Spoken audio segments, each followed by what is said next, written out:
Assalamualaikum warahmatullahi wabarakatuh. Nama saya Firas Saputra.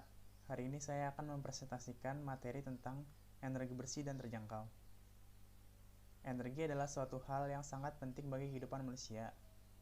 Manusia menggunakan energi untuk mempermudah segala aktivitas. Salah satu contoh energi yang sering kita gunakan adalah energi listrik.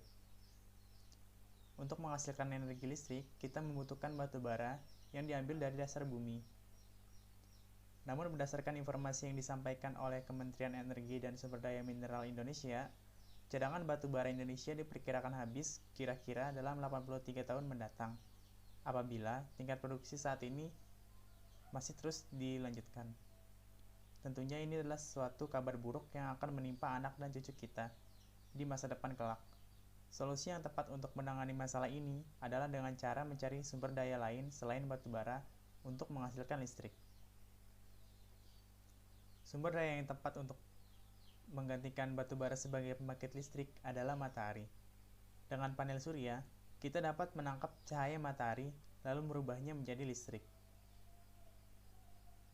Untuk membuat panel surya yang kita butuhkan hanya bahan dan alat-alat yang sederhana dan cukup terjangkau. Alat-alat dan bahan yang digunakan yaitu yang pertama capit buaya sebanyak 2 buah, yang kedua amplas, yang ketiga botol plastik bening, yang keempat tembaga sebanyak 2 lembar, yang kelima kompor listrik, yang keenam alat pemotong atau gunting, yang ketujuh garam sebanyak 2 sendok, sarung tangan, air secukupnya, dan mikroammeter 1 buah. Cara membuatnya yaitu pertama-tama ukur panel pemanas yang ada di dalam kompor listrik, kemudian ukur kawat sesuai dengan panel pemanas. Potong kawat mengikuti ukuran yang sudah dibuat sebelumnya. Lalu bersihkan potongan kawat dengan amplas hingga tidak ada kotoran yang menempel. Susun kawat di atas kompor lalu panggang selama 30 menit. Yang kelima, matikan kompor jika tembaga sudah menghitam dan biarkan selama 20 menit agar tembaga mendingin. Lalu cuci dan gosok lembut tembaga dengan air mengalir. Persiapkan lembaran tembaga lainnya dan potong sesuai dengan tembaga sebelumnya. Tekuk tersendiri tiap lembar tembaga, kemudian masukkan satu persatu ke dalam botol plastik tanpa terkena satu sama lain. Lalu pasang capit buaya pada masing-masing lembaran.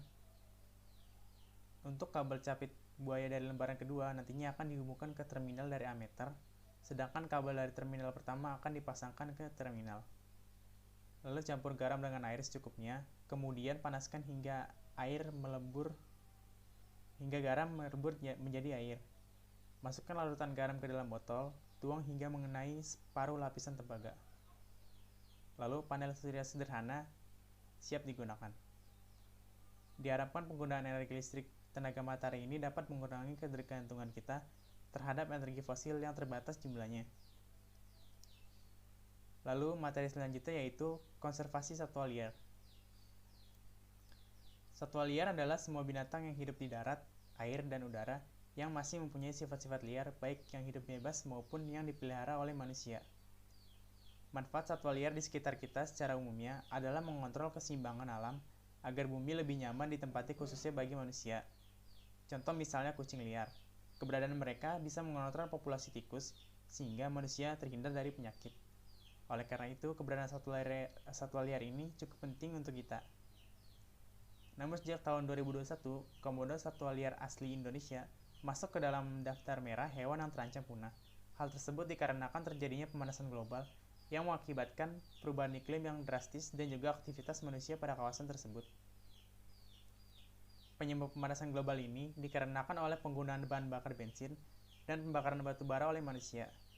Kedua kegiatan tersebut menghasilkan gas karbon dioksida yang menyebabkan menipisnya lapisan ozon, sehingga terjadinya percepatan perubahan iklim di bumi yang sangat mempengaruhi kehidupan satwa liar dan juga manusia. Untuk melindungi satwa liar dan mencegah kerusakan yang semakin parah akibat pemanasan global ini, manusia harus melakukan pencegahan yang tidak hanya dapat menyelamatkan satwa liar, tetapi juga menyelamatkan kehidupan manusia dari kepunahan. Hal-hal yang harus dilakukan yaitu yang pertama, stop pembakaran pohon. Dengan menghentikan kegiatan pembakaran pohon, kita tidak hanya mampu mengurangi polusi, tetapi juga membuat satwa liar tidak kehilangan habitat aslinya. Yang kedua, melakukan reboisasi. Menanam pohon kembali dapat membantu mengurangi gas karbon dioksida dan juga dapat membuat satwa liar mendapatkan tempat tinggal. Yang ketiga, membuat penangkaran. Dengan adanya penangkaran, hewan-hewan akan dipantau dengan baik. Bahkan perkembangbiakan hewan tersebut dapat dibantu dan akan terurus dengan baik. Yang keempat, mengedukasi masyarakat. Berikan informasi dan pemahaman kepada masyarakat tentang hewan apa saja yang dilindungi oleh pemerintah. Lalu yang kelima, pelestarian lingkungan. Masyarakat harus mendorong dan mendukung program-program pemerintah yang berfokus pada bidang pelestarian lingkungan. Yang keenam, membuat papan larangan. Menaruh papan larangan yang di dalamnya berisi ancaman pidana atau sanksi jika melakukan perburuan. Kesimpulannya yaitu dengan melakukan keenam hal tersebut, kita tidak hanya akan menyelamatkan satwa liar, tetapi kita juga menyelamatkan diri kita sendiri dari kepunahan dan juga memperoleh kehidupan yang baik. Sekian dari saya. Wassalamualaikum warahmatullahi wabarakatuh.